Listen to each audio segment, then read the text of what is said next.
Baik, bismillahirrahmanirrahim. Assalamualaikum warahmatullahi wabarakatuh.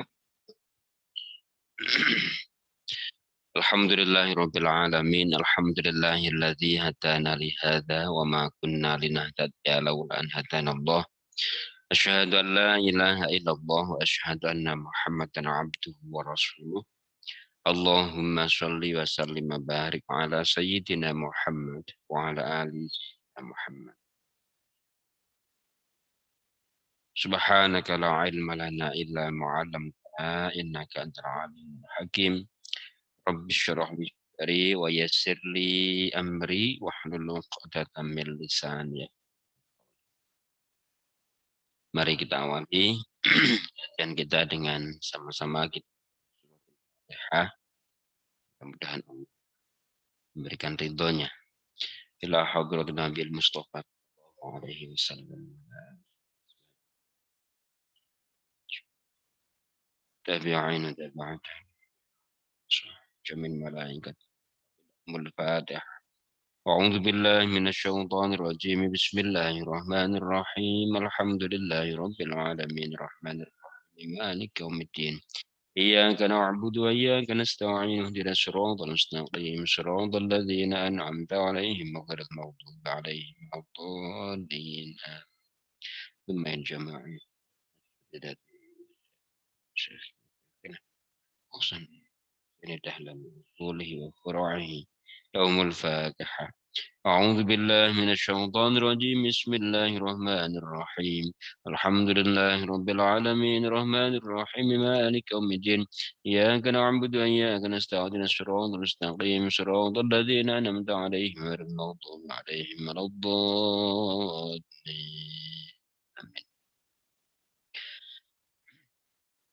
أعوذ بالله من الشيطان الرجيم بسم الله الرحمن الرحيم. Sekarang kita lanjutkan ya.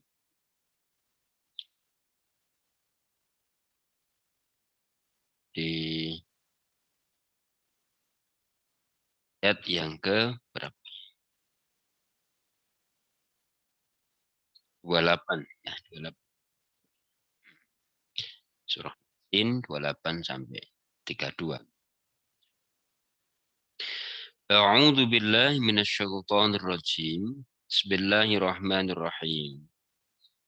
Wa ma anzalna ala qaumihi min ba'dihi min jundim minas sama'i wa ma kunna munzilin.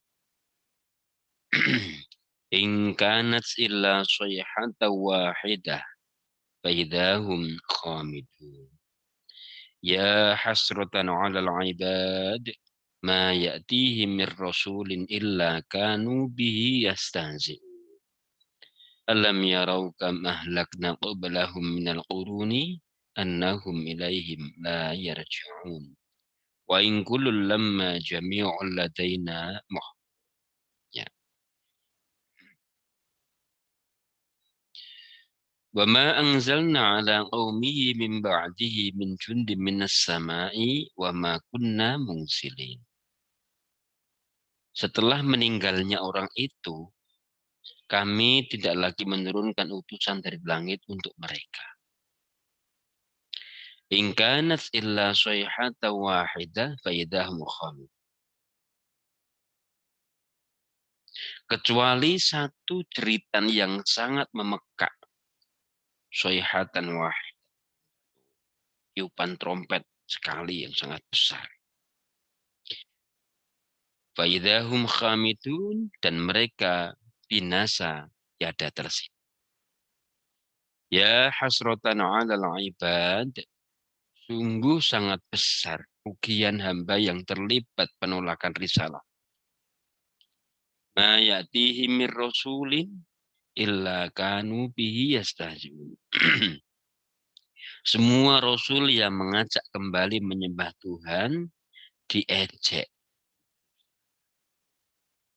Alam yarau kam ahlakna qablahum minal quruni annahum ilaihim la yarji'un. Apakah mereka tidak tahu betapa banyaknya generasi sebelumnya yang hancur punah dan tidak kembali lagi? Ya, Lam yarau kam ahlakna. Ini juga kalimat pengingat kepada mereka yang menolak risalah.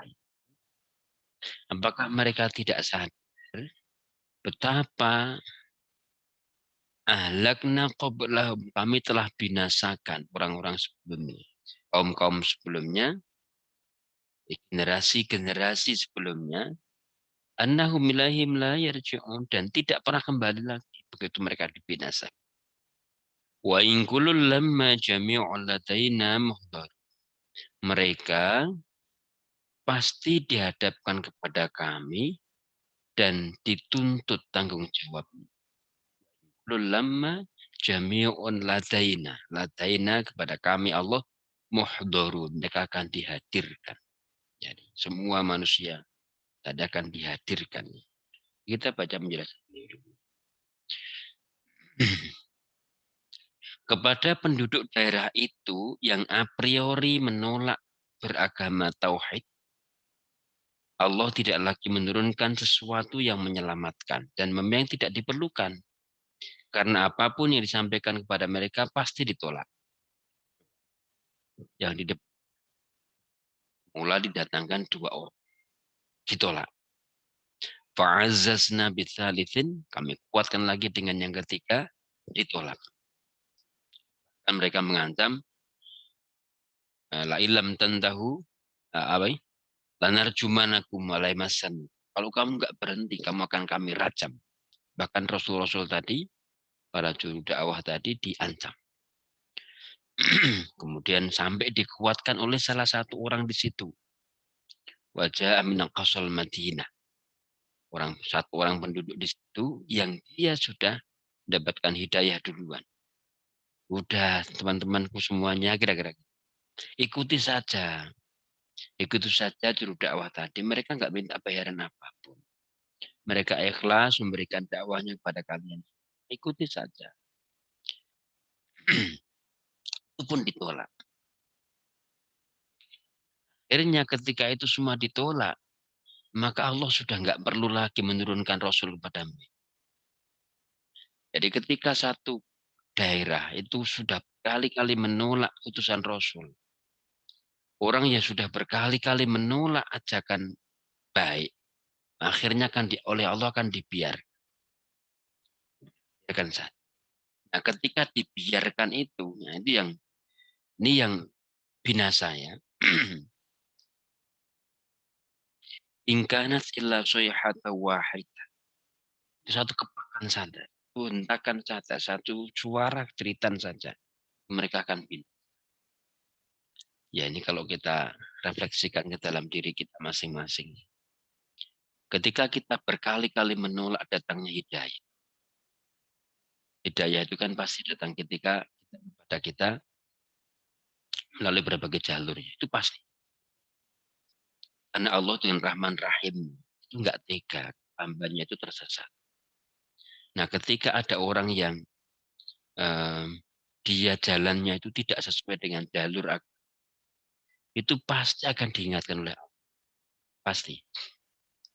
Pasti akan datang orang yang akan memberitahu pada mereka. Nuraninya pun sendiri juga berbisik. Bisik kebaik. Dari luar dia juga akan ada suara, dari dalam pun juga bersuara. Tetapi ketika suara-suara tadi itu dihiraukan, diabaikan, tidak didengar, tidak diikuti, itu pada akhirnya lama-lama Allah akan biarkan. Ketika sudah biarkan, barangkali kita hanya akan dibinasakan dengan satu peristiwa yang kecil. Kita mungkin akan ditelakakan, hancur itu, mungkin dengan peristiwa yang sepele, yang tidak kita duga sama sekali. Dan sering-sering saudara sekalian, hancurnya sebuah peradaban, kadang hancurnya gedung yang megah, itu hanya dengan soal sepele. Entah itu hanya yang terkonek, barat ya, itu tamsil ya. Bahwa apa yang kita bangun bermegah-megah berlama-lama, kehidupan kita kan kita bangun tahap demi tahap. Ketika dalam tahapan-tahapan kita bangun hidup di situ, ada nasihat-nasihat yang kita hiraukan, suara nurani yang kita abaikan, itu lambat laun ketika Allah biarkan, wis itu mungkin hanya dengan satu peristiwa kecil saja kita sudah.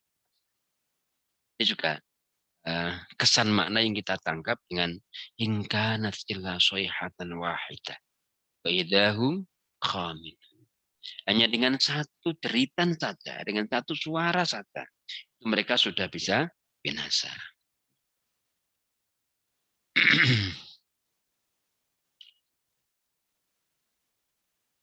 Allah berfirman kepada yang menutup diri dari hidayahnya. Kami hanya menurunkan jawaban tegas dan layak bagi mereka. Berupa pekik yang dahsyat yang cukup membuat mereka hancur binasa karena ulahnya. Jadi perlu lagi jawaban macam-macam. Kalau mereka sudah memang menolak hidayah, pada akhirnya Allah yang ya sudah dengan peristiwa kecil saja itu kita akan bingung. Dan coba kita rasakan, kita hayati. Hampir semua peristiwa kebinasaan itu berawal dari peristiwa yang peristiwa kecil sepele. Orang kecelakaan itu kadang mungkin hanya pentilnya yang blos atau apa, nah, mungkin sepele lah, sepele sekali. Mungkin hanya tergerinjal kerikil kecil, atau mungkin pas dia ngebut itu tiba-tiba ada belalang nempel di matanya, plok, dia belalang. Itu hanya belalang kecil. Jadi ada banyak peristiwa-peristiwa kejadian kecelakaan besar itu hanya pesawat yang jatuh itu barangkali ya cuma hanya problem yang kecil problemnya. Hanya sebagian kecil saja dari satu sistem tadi yang nggak berfungsi. Nah, saudara sekalian, ini kesan makna yang kita tangkap. Kanat illa soyhata wahid. Apa yang bisa menyelamatkan seseorang bila ia sendiri menutup mata dan hatinya dan menjauh dari ajakan Allah yang dirasa merugikan? Ia berbuat demikian karena merasa cukup dan dapat memenuhi segala kebutuhannya. Ia telah merasakan indah dan lezatnya hidup tanpa ikatan, termasuk ikatan kepada penciptanya. Segala yang mengganggu nafsu dan mengurangi kebebasannya pasti ditolak. Memang agama itu anu datang untuk mengendalikan nafsu. Sementara keinginan manusia itu dia melampiaskan sepuas-puasnya keinginannya. Melampiaskan keinginannya. Seterserah gitu. Nah, agama itu sebenarnya mengandalkan itu, mengatur kita. Supaya jalan kita itu ya jalan yang menyelamatkan kehidupan kita sendiri. Coba kamu bayang, ketika kita di masa mahasiswa ini, kita habiskan dengan poya-poya semua. Kita turuti semua keinginan kita. Semua yang menjadi keinginan kita. Pokoknya dituruti semua. Mungkin ada fasilitas untuk bisa menuruti itu semua. Kita atau karena apa. Semua bisa kita turuti. Tapi ketika itu terjadi, itu kerugian besar. Karena kita nggak ambil. Ya. Nah, agama itu mengendalikan itu. Mengatur, mengarahkan supaya tidak israf. Perlu disadari bahwa bencana yang menimpa adalah akibat larinya seseorang dari Allah. Penolakan mereka, betapapun kuatnya, tidak mengganggu keagungan Allah sedikit pun dan tidak mencederai risalah para rasul. Hidayah Allah adalah kasih sayangnya yang bertujuan menyelamatkan dan membahagiakan manusia. Tetapi bila hal itu ditolak, maka ia sendiri yang harus memikul akibatnya. Kan di awal bahwa Allah itu memberikan bimbingan itu karena sifat Rahman dan Rahim. Ketika kita sedikit tergelincir, itu pasti Allah akan ingatkan. Dengan berbagai cara. Sadar atau tidak sadar. Seringkali kita tidak menyadari bahwa Allah sudah mengingatkan kita. pasti setiap peristiwa itu kita akan diingatkan. Pasti. Ya kadang kita nggak sadar bahwa kita diingatkan. Kita nggak, karena kan eh, berjalan begitu saja. Padahal semua peristiwa yang terjadi di sekitar kita bagian dari pengingatan Allah terhadap kita untuk kembali.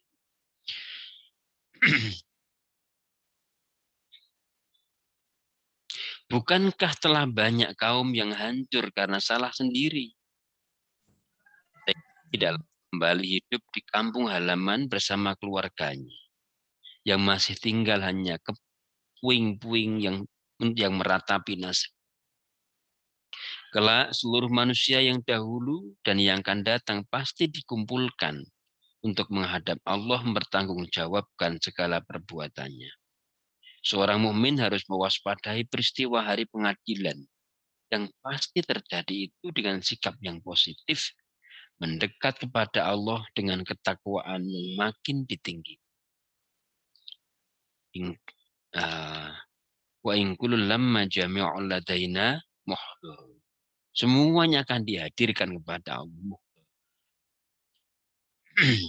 Kisah warga yang diabadikan dalam surat ini sangat penting untuk diamati lebih dalam, tergambar besarnya kasih sayang Allah kepada hambanya. Para rasul dengan wahyu yang disampaikan diharap dapat mengajak manusia menapaki hidup yang benar. Hidup yang melestarikan dan meningkatkan keluhuran ciptaannya. Hidup yang bermanfaat kepada diri sesama dan lingkungannya. Sikap yang perlu diambil adalah membuka diri, berpikir jernih, dan melihat dengan cerdas kehidupan sebagai bukti kebesaran penciptanya dan bukti kelemahan diri yang akan mendorong tumbuhnya rasa ketergantungan dan iman kepada Allah. Sombong karena ilmu atau lainnya adalah penghalang utama. Enggak, orang menolak ajakan dakwah itu karena merasa sudah tahu. Menolak ajakan dakwah. Mendengarkan begini ini kalau orang tidak tekun, malas. Malas ini ya ngapain ini saya sampaikan ya itu aja gitu ya. Ya kui-kui baik gitu. Bukan ingat ke akhirat, ingatkan mati, ingatkan itu tuh memang kalau diperhatikan ya agama begitu. Tetapi kalau kita membuka diri, semua nasihat itu pasti akan berfungsi. Lagi-lagi perlu memperkuat. Allahumma ja'alni minal ladzina yastami'una al-qawla wa yattabi'una. Itu kita ucapkan ketika kita telinga wudhu. Ya Allah, jadikanlah telingaku ini orang yang bisa mendengar kebaikan dan mengikuti kebaikan.